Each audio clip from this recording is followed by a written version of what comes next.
তোমার এই জওয়ানিকে তুমি ধরে রাখতে পারবে তো? তোমার এই জওয়ানি ঢলবে না তো? ভালো করে ইয়াদ করো, আমি তোমার বড় মেহেরবান আল্লাহ তোমাকে বলছি, একটু ঝুঁকতে শেখো। কি আছে তোমার কাছে গর্ব করার মতো? একটা জিনিস আমাকে দেখিয়ে দাও।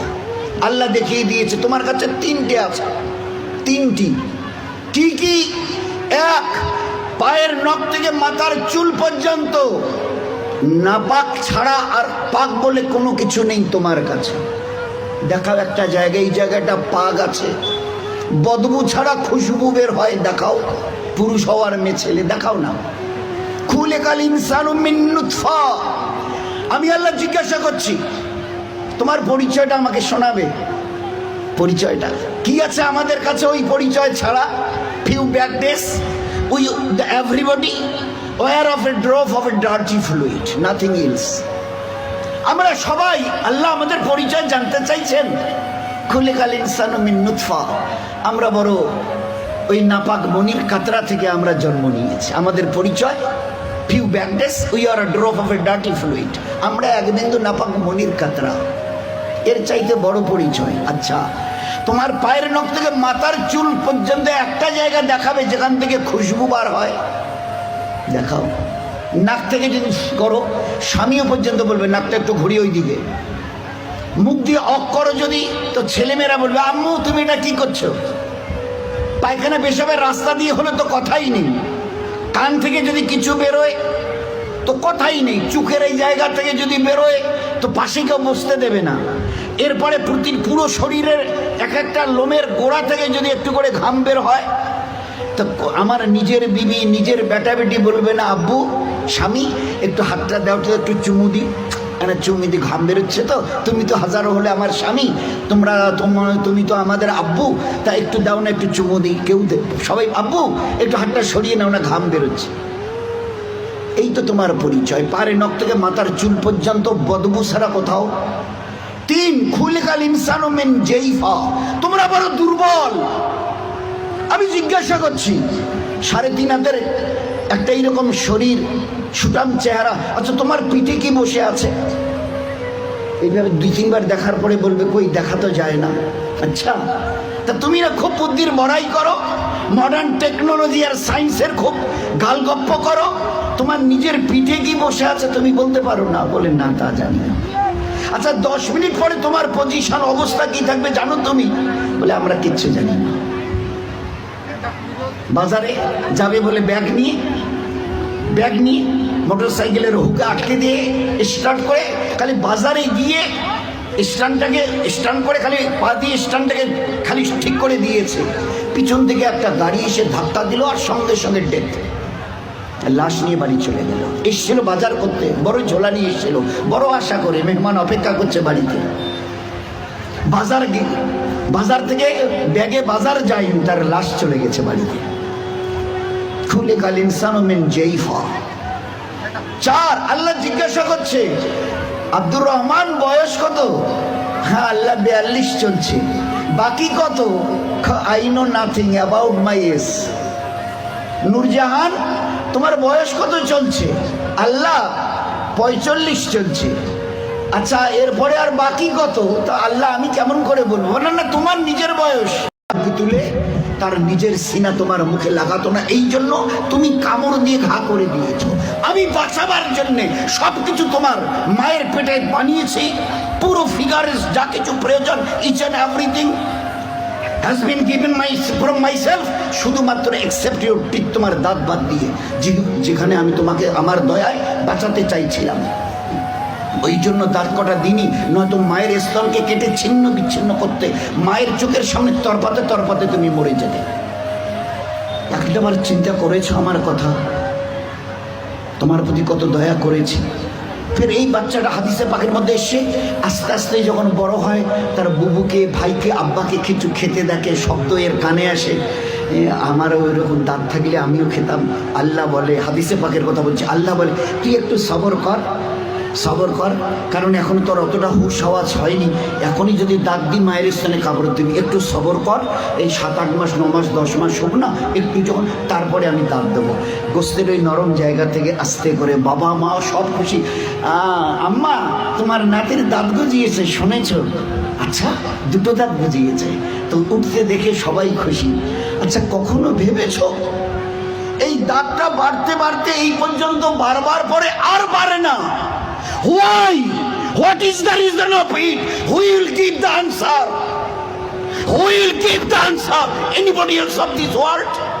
আছে কেউ দুনিয়াওয়ালা ও মডার্ন সায়েন্স মডার্ন টেকনোলজিওয়ালা এই দাঁতকে গজাতে থেকে খুশি হয়েছো? বাড়তে বাড়তে এই পর্যন্ত বেড়ে গেছে, তারপরে আর বাড়ে না। কোন দুনিয়ার মডার্ন টেকনোলজি এর পিছনে কাজ করেছে বলো? বলো না। দেখেছো আমার দয়া? তারপরেও যদি যেভাবে বাড়ছিল, যদি আর 6টা মাস বাড়তো না, তোমার নিজের চেহারা আয়নায় দেখলে তুমি একবার দেখে আটকে উঠে বেহুশ হয়ে মরে যেতে, অজ্ঞান হয়ে মরে যেতে। কি বিকট চেহারা! নিচের দাঁতগুলো বেড়ে গিয়ে এইরকম, উপরের দাঁতগুলো বেড়ে গিয়ে এইরকম হতো তোমার চেহারাটা, বিকট একটা চেহারা হতো। আমি ওটাকে কন্ট্রোল করেছি। এই বাচ্চা তখন 7, 8, 10 মাসের, 1 বছর 1.5 বছরের বাচ্চা দেখে দাদা কি যেন, ভাইজান যেন কি কর্মর করে চিবোচ্ছে, বুবু যেন কি একটা খাচ্ছে শক্ত মতো, আব্বু যেন কি একটা শক্ত মতো চিবোচ্ছে, শোনা যাচ্ছে। আসমান থেকে আওয়াজ আসে, তুই একটু সবর কর না, তোকে হালকা জিনিস খাওয়ার জন্য যে দাঁতটা এখন দিয়েছে ওটার নাম হচ্ছে দুধ দাঁত, এর ক্যাপাসিটি কম, হালকা জিনিস চিবোতে পারবি, শক্ত জিনিস চিবোলে না ও দাঁত ভেঙে যাবে, তো তুই একটু সবর কর। ফের কদিন পরে একটা করে নড়া শুরু করে, আম্মু এ দাঁতটা নড়ছে, ফের একটা একটা করে 32 টাকা আমি ট্রান্সফার করি, ফের ওখান থেকে গজানো শুরু করি। এইবারে তুমি নিজের দাঁত দিয়ে যত শক্ত হাড় হোক, পেয়ারা হোক, যা কিছু মন চায় খুব কর্মড়িয়ে চিবিয়ে খাও, কোনো অসুবিধা হবে না। এত বড় দয়ার দান দেখেও তুমি একটাবার আমার সামনে ঝুঁকাবে না? আচ্ছা, আমার কাছে তোমাকে ফিরে আসতে হবে না? বলো বলো যে ফিরবে না, ফিরবে না। আজ তুমি আস্তিন গোটাও, লাল চোখ দেখাও, আমার জমিনে দর্প ভরে পা রেখে চলো। আচ্ছা, তোমার কি মনে হয় তুমি আমার সঙ্গে মোকাবেলায় আসবে? আসবে? তোমাকে সেজদা করতে, না না, ওসব আমাদের দ্বারা হবে না। হয় হয় হয়, কি আছে তোমার কাছে গর্ব করার মতো? আর আমার সঙ্গে তুমি পাল্লা দেবে, মোকাবেলায় আসবে, কি আছে তোমার কাছে বলো না? এর মাস আজকের যেটা ফুলছে মাসল, এটাকে না আর এই দিকে ঝোলা মানে ফুলাতে পারবে না। শত চেষ্টা যদি করো তো উপরের দিকে নয় নিচের দিকে ঝুলে থাকবে। যে দাঁত আজকে কর্মড়িয়ে অন্যের দিকে লাল চোখ করে তাকাও, এই চোখ আজ বাদে কাল ঝাপসা হবে। এ দাঁত তোমার কাছ থেকে তোমাকে জিজ্ঞাসা না করে বিদায় নেবে। এ কালো চুল তোমাকে না বলে সাদা হবে। এ শক্ত বডির মাসল এ তোমাকে না জিজ্ঞাসা করে গোস্ত আস্তে আস্তে চামড়া ঝুলে থাকা শুরু হবে। আমার কাছে কি তোমার কাছে আছে মোকাবেলা করার মতো? কিছুই আমি করব না, শুধু তোমার বয়সটুকুকে একটু যদি বাড়িয়ে দিই। ও আম্মেরহু নুন্নাক্কিসহু ফিল খালক, মায়ের পেট থেকে বের হয়ে যেভাবে মুখ থুবড়ে পড়েছিলে, নিজের পায়খানা নিজের হাতে ওইভাবে ছেনিয়ে নিজের মুখে দিয়েছিলে না, আমাকে তুমি কি দেখতে চাও? একটু যদি হায়াতটুকু বাড়িয়ে দিই, মুখ থুবড়ে পড়ে থাকতে হবে। পাশ দিয়ে কেউ হেঁটে যেতে রাজি হবে না, কারণ দেখলেই বলবে কেউ আমি একটু বাথরুম যাব, আমার একটু হাতটা ধরে তুলে দাও তো। কেন কি তোমার ওই পিছনের দিন কটা মাসেল ফুলানো, লাল চোখ করা, জমিনে দর্প ভরে চলার ওই দিনগুলো কোথায় গেল আমি জানতে চাইছি। বলো না, আমি কিচ্ছু করবো না। একটা হাতি যদি এসে মশাকে বলে আরে তুই নাকি আমার সঙ্গে নাকি পাল্লা দিবি, তা আমি তো চিন্তা করে কুল পাচ্ছি না, তোকে যে মারবো কোথায় মারবো। আচ্ছা, একটা হাতি যদি মশাকে মারতে চায় কোথায় লাদ মারবে বলেন তো? তো আল্লাহ যদি আমাদের মতো 3 হাতের একটা কমজোর নাপাক ইনসানকে আল্লাহ যদি টোকা দিতে চায়, তো আল্লাহ কি জিজ্ঞেস তোর কোথায় টোকা দেবো বলতো? আমি আল্লাহ 7 আসমান জমিনকে একদিন আমি আমার হাতের তালুতে নেব। লিল্লাহিল ওয়াহিদিল কাহার, 7 আসমান ও জমিনকে আমি একদিন আমার হাতের তালু। তো আল্লাহ কত বড়! আর ওই আল্লাহর মোকাবেলায় যদি আমি আসি তো আল্লাহ কি বলবে? ওই হাতির মতো মশাটাকে যদি বলে আরে তোরে আমি কোথায় ধরি আর কোথায় মারি বলতো, আর এই মশা যদি দ্বন্দ্ব নেয়, হ্যাঁ হ্যাঁ আসেন না, হোক মোকাবেলা হয়ে যাবে। তো বলেন আজকের খুব চিন্তা করি, আমি যদি হায়াতটুকু বাড়িয়ে দিই, মুখ থুবড়ে পড়ে থাকবে আর নিজের হাতে পায়খানা ছানবে, পাশ দিয়ে কেউ যেতে রাজি হবে না, ওই দেখলে ডাকবে শুতে মুখানা ধরো তো না, বাথরুম না বসি তোলো তো। কারণ তোমার ওই দিনগুলো কোথায় গেল? এইরকম বুক ঠুকা দিনগুলো তোমার কোথায় গেল? দোস্ত দিন আসবে, ফের দুনিয়া থেকে বিদায় নিয়ে খোদার কাছে ফিরে যেতে হবে। আল্লাহ কুল্লু নাফসিন যায়কাতুল মউত সুম্মা ইলাইনা তুরজাউন। কে আছো দুনিয়ায়?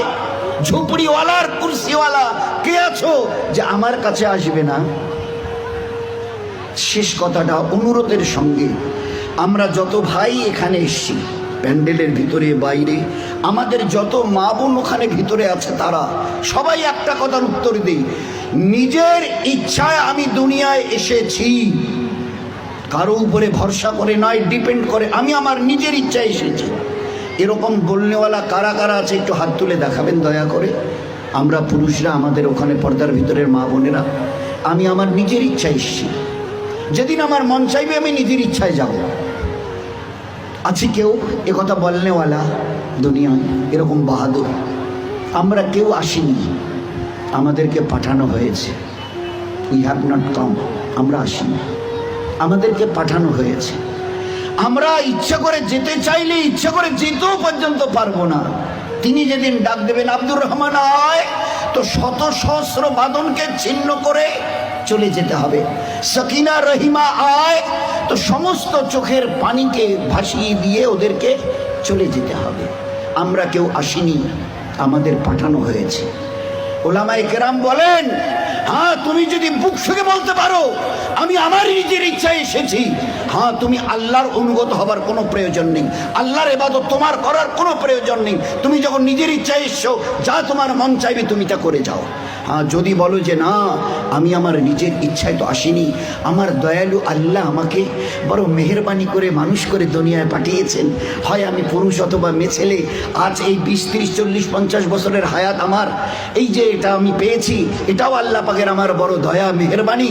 তা যদি না হতো, তো আমার আল্লাহ যদি দেখতে চাইতেন, আমার মায়ের পেটে থাকাকালীন আল্লাহ ওখান থেকে আমাকে বিদায় করে দিতে পারতো।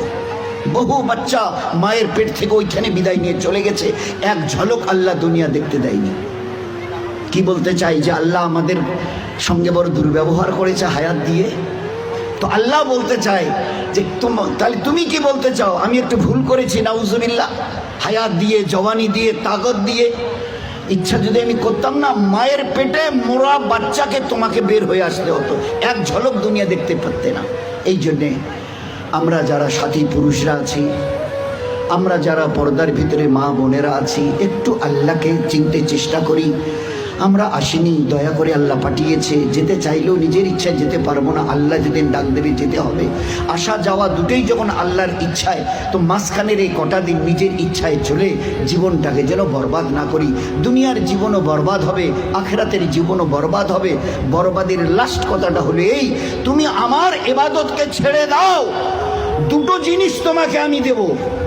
এক, যতদিন দুনিয়ায় বেঁচে থাকবে, চাहे পুরুষ হও অথবা মেয়ে ছেলে, আমার ইজ্জত জালালের কসম, দুনিয়ায় তোমার জীবন যাবে অশান্তির আগুনে জ্বলতে, মরণের পরে তোমার জীবন যাবে জাহান্নামের আগুনে জ্বলতে। হাইয়া আলাস সালাত।